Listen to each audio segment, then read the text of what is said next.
Ça y est, c'est l'heure de l'édition du journal sur Bénin TV. Mesdames, Messieurs, bonsoir et bienvenue à toutes et à tous.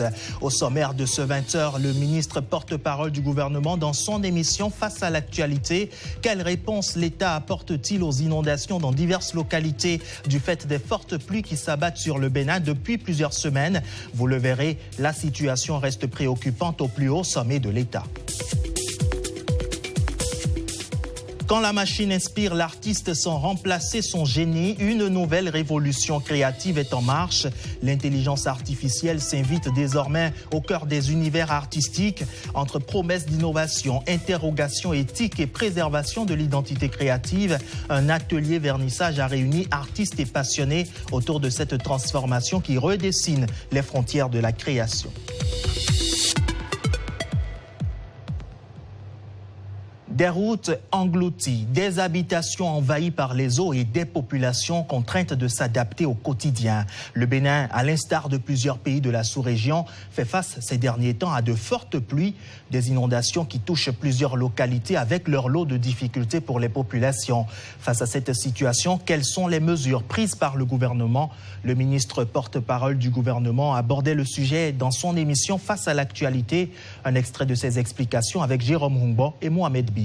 Nous avons tous intérêt à ce qu'il pleuve et à ce qu'il pleuve bien, mais surtout à ce qu'il pleuve à temps et pas à contre-temps du fait des changements climatiques et de leurs conséquences néfastes sur l'environnement et sur le quotidien de nos populations. Parce que quand il pleut bien, au moment où il doit pleuvoir, c'est bon pour l'agriculture, c'est bon pour nos agriculteurs, c'est bon pour nous aussi qui sommes dans les villes parce que nous avons de toute façon besoin de manger. Et il faut rendre hommage à nos agriculteurs pour cela. Maintenant, les pluies deviennent un problème lorsqu'elles arrivent à contre-temps ou lorsque subitement elles arrivent en telle abondance que cela nuit à la qualité de vie des populations, même si c'est pour un moment. Par exemple, avec les fortes pluies que nous connaissons sur Cotonou et dans la sous-région de façon générale, on a pu voir effectivement comment le temps des pluies, la congestion des voies est faite, comment les eaux stagnent un moment. Mais fort heureusement, parce qu'on parle du Bénin, mais les réseaux sociaux, les médias nous donnent également à voir la sous-région. Et on devrait se poser la question aujourd'hui de savoir si le Bénin, depuis quelques années, ne s'était pas engagé dans les investissements massifs, conséquents qu'il a réalisés pour améliorer le cadre de vie des populations, ou est-ce que nous en serions? Parce que quand on regarde la sous-région, où on dénombre des morts, malheureusement, où des infrastructures sont détruites et où les eaux prennent carrément possession des rues, ça n'est pas encore le cas au Bénin et ça ne le sera plus, grâce justement aux investissements que nous avons réalisés. Mais pour rester sur l'actualité des eaux, on a vu effectivement, il y a 2 ou 3 jours, sur la liaison entre Calavi et Cotonou en particulier, au niveau du pont de Djonou, qui a fait que beaucoup d'usagers ont dû subir un détour énorme. Et des gens qui ont quitté Calavi pour Cotonou, même quand ils sont partis tôt pour échapper aux embouteillages traditionnels, ils ont mis à minima 1h30, 2h, et c'était en fait 4h, voire 6h, à cause des détours inhabituels et de l'affluence aussi des voitures et des engins sur les routes.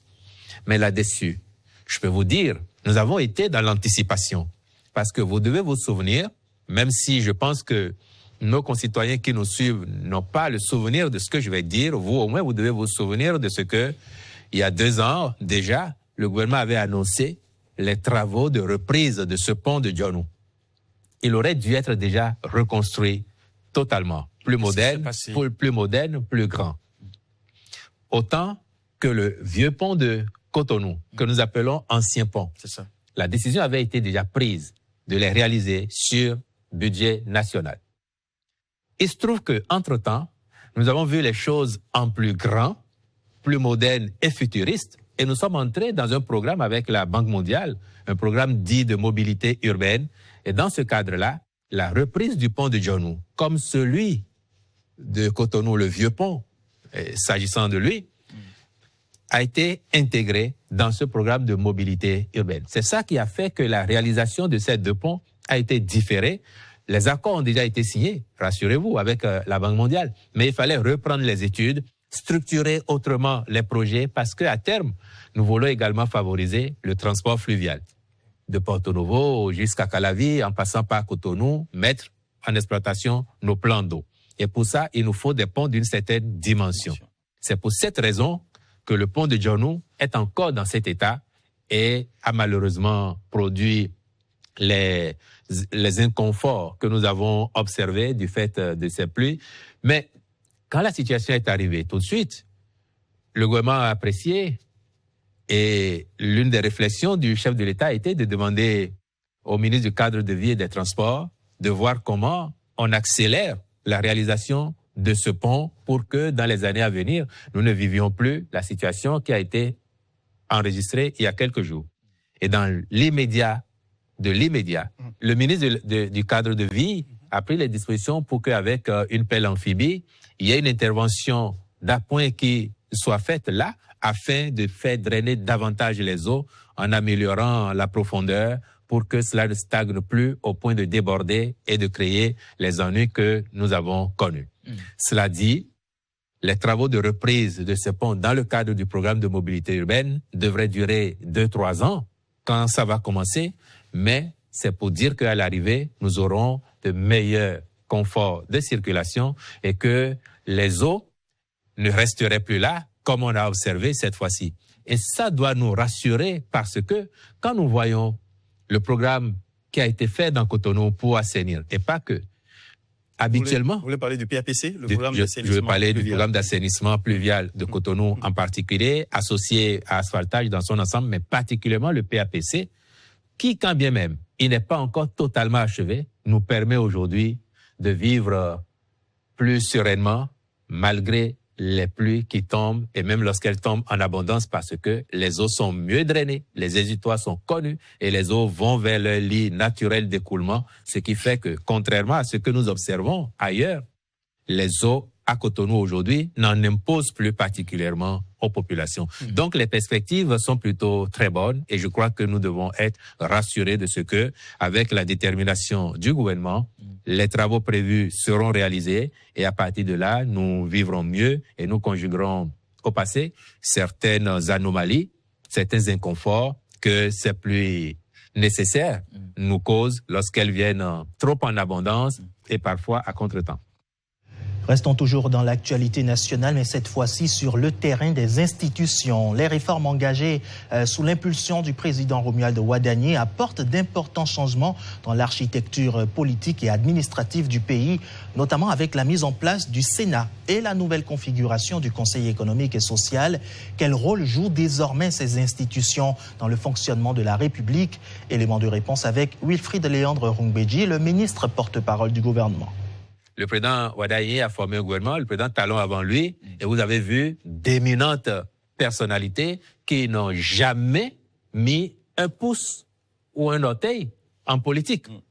Parce que ce sont des techniciens qui ont été appelés comme tels. Regardez plein de nos structures publiques, du périmètre de l'exécutif, dédiées à la prise en charge de certaines questions qui doivent participer à l'amélioration globale des conditions de vie des populations. On ne demande pas aux gens de quel parti ils relèvent. Donc, l'aspect politique n'est pas le principal déterminant dans ces cas-là. Par contre, il y a des institutions, et souffrons qu'il en soit ainsi. Si vous voulez aller à l'Assemblée nationale, même si vous êtes le meilleur technicien, le meilleur spécialiste de votre secteur d'activité, si vous n'appartenez pas à un parti politique, vous n'allez pas vous retrouver à l'Assemblée nationale. C'est ainsi. Hélas, sauf si demain nous disons que même à l'Assemblée nationale, il faut faire un quota pour des techniciens et à partir de ce moment-là, vous irez voir quels sont les corps de métier qu'il faut aller intégrer et quels sont ceux qui ne devraient pas être intégrés. On n'en sortirait pas.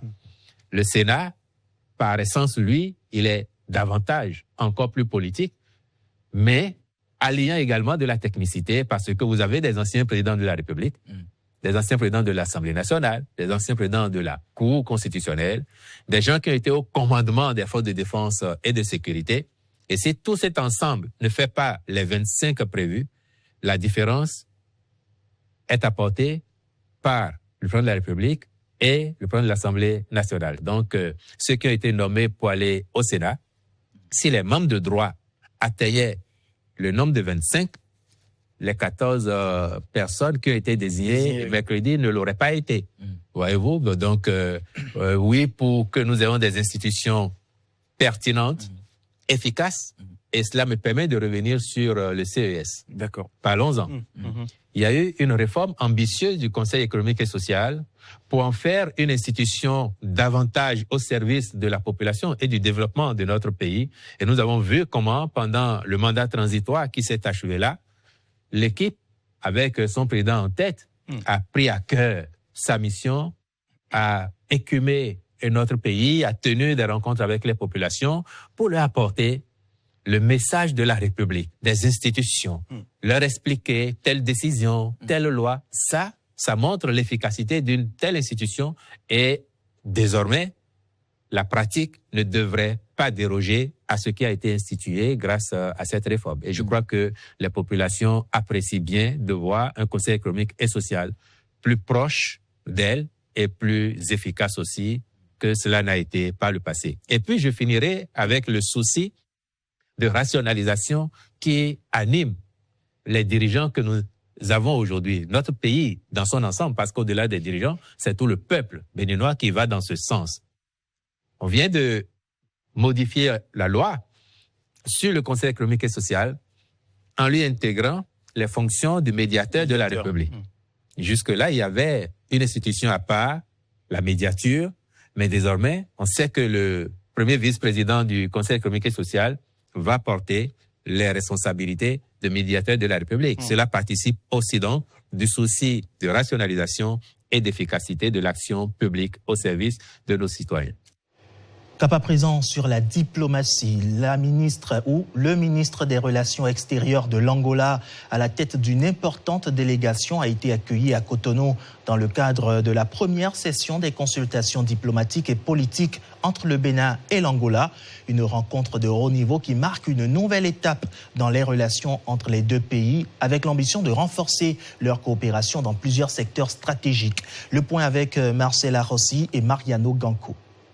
Le Bénin et l'Angola donnent un nouvel élan à leur coopération. Réunis à Cotonou, les deux pays ont tenu leur toute première session de consultation diplomatique et politique. Une rencontre qui marque l'ouverture d'un partenariat plus stratégique, résolument tourné vers l'action. Autour de la table, les deux délégations ont réaffirmé la solidité de leurs relations, héritées d'une longue histoire de solidarité africaine. Elles ont également confronté leurs analyses sur les grands enjeux régionaux, continentaux et internationaux, avec une même conviction, privilégier le dialogue, renforcer le multilatéralisme et promouvoir des réponses concertées aux défis communs. Au-delà des déclarations d'intention, des perspectives concrètes se dessinent. Les deux États veulent intensifier leur coopération dans les transports aériens, le commerce, l'investissement, l'agriculture, la culture et le tourisme mémoriel. La formation des diplomates et le renforcement des compétences linguistiques figurent également parmi les priorités retenues. Autre avancée majeure, la finalisation de l'accord sur les services aériens. Son entrée en vigueur devrait faciliter la mobilité entre les deux pays,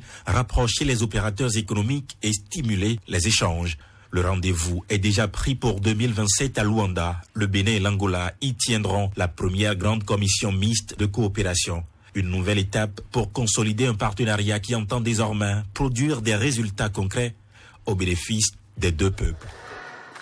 Et le président de la République, son Excellence, M. Romuald Wadani, effectuera ce lundi 6 juillet 2026 une visite d'État à Nouakchott, en République islamique de Mauritanie, à l'invitation de son homologue Mohamed Ould Cheikh Ghazouani. Au cours de ce déplacement, les deux chefs d'État tiendront un tête-à-tête consacré au renforcement des relations d'amitié et de coopération entre le Bénin et la Mauritanie.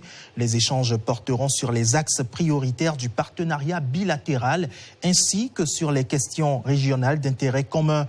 Cette visite, selon le communiqué, s'inscrit dans la dynamique diplomatique engagée par le chef de l'État en faveur d'un dialogue soutenu avec les partenaires du continent et d'une action concertée sur les enjeux de développement, de sécurité et d'intégration en Afrique de l'Ouest et dans l'espace sahélo-saharien.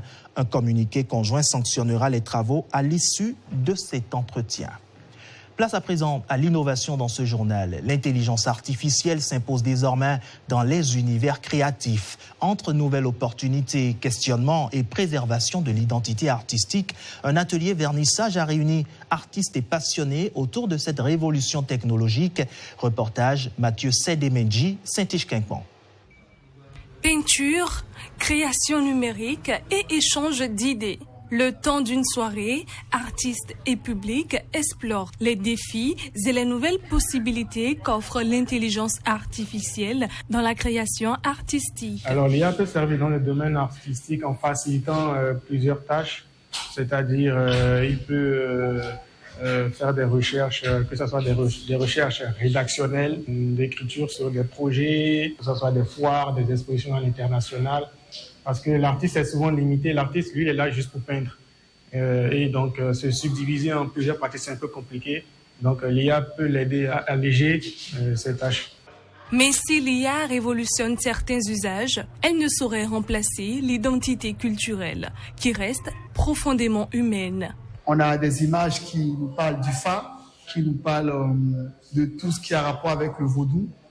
Et c'est juste pour mettre l'accent que l'IA ne peut pas avoir le pouvoir sur la culture ni le Fa. Parce que aujourd'hui, même si on demande à l'IA, crée-nous une image d'une femme africaine dans une case, dans un village, je pense qu'il fera ce qu'il peut, mais pas totalement ce que l'artiste veut. Au détour de ce vernissage, la qualité des œuvres et la pertinence des réflexions suscitées par cette rencontre entre l'art, l'innovation et les nouvelles technologies sont explorées. Nous avons visité l'ensemble des œuvres. Nous avons confirmé l'adage qui soutient que, quel que soit l'âge, la valeur peut compter. Ces jeunes artistes ont montré qu'ils peuvent manger à la table des grands.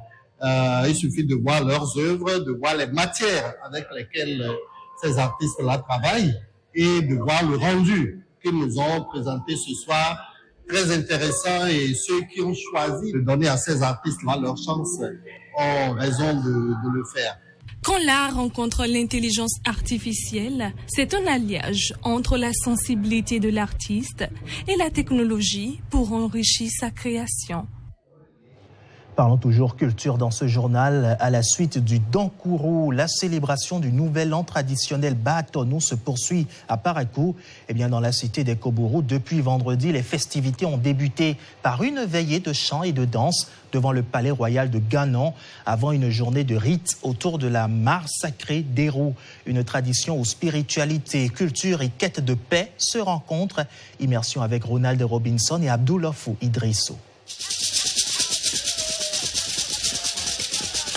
La nuit enveloppe le quartier Ganou de la cité des Kobourou. Les fidèles répondent par des chants et des danses, et pour certains, une transe qui traduit selon leurs croyances la manifestation des divinités.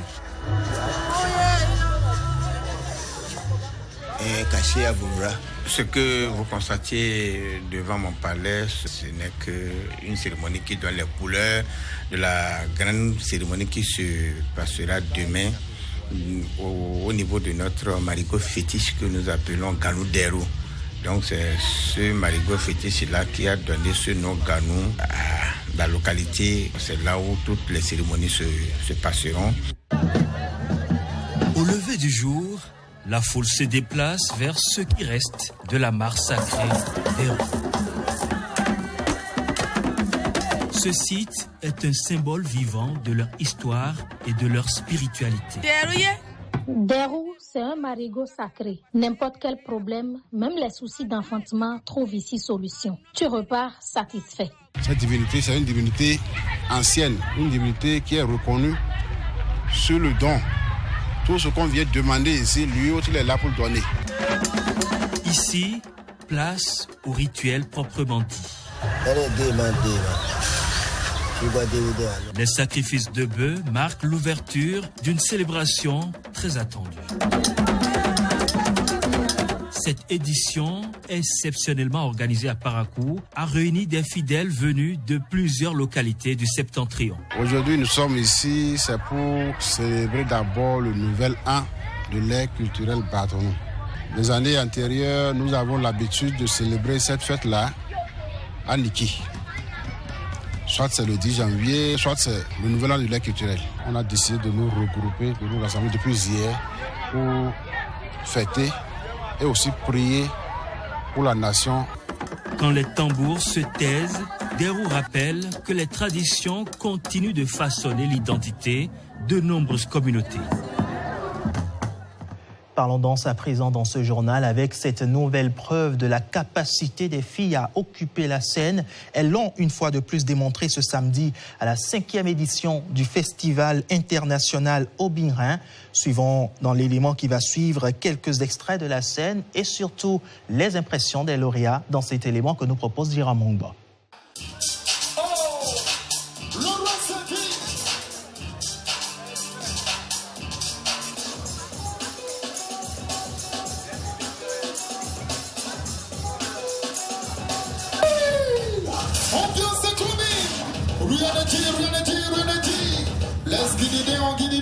Je dirais que le travail acharné paie toujours parce qu'on a vraiment travaillé, on s'est vraiment démerdé.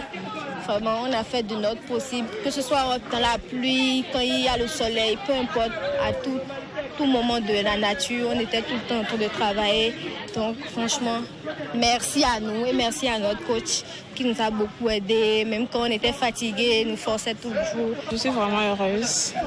Je ne savais pas que j'allais venir à ce stade-là parce que même ce matin, j'étais tellement stressée pour les répétitions. J'étais déjà découragée, mais je suis venue là maintenant. Je me suis donnée à fond.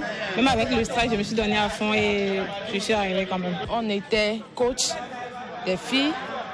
On a eu plusieurs fois les entraîner, donc ça a donné ce que ça devrait donner. J'exhorte les femmes à s'intéresser à ce métier. C'est vrai que c'est pas facile, c'est difficile, mais il y a de l'avenir dedans. Ce projet, parce que en tant que danseur et en tant que compétiteur dans le temps, j'ai remarqué qu'il n'y a pas beaucoup de filles qui avancent dans ce domaine-là. Donc il fallait quand même faire quelque chose pour les promouvoir via la danse, en même temps mettre sur pied des alternatives de formation pour avoir plus de jeunes filles dans le domaine. Et via aussi la jeunesse, les anciens qui sont déjà sur le terrain, essayer de mettre des rouages qui vont permettre de se former autrement. C'est pour ça, via nos formations de danse et tout, sur le festival, on essaie d'autres formations, mais d'autres bons de formation comme le DJing, qui est une première cette année qu'on a installé dans le projet, comme les formations en sérigraphie, pour qu'elles sachent comment faire le graphisme, la sérigraphie et autres.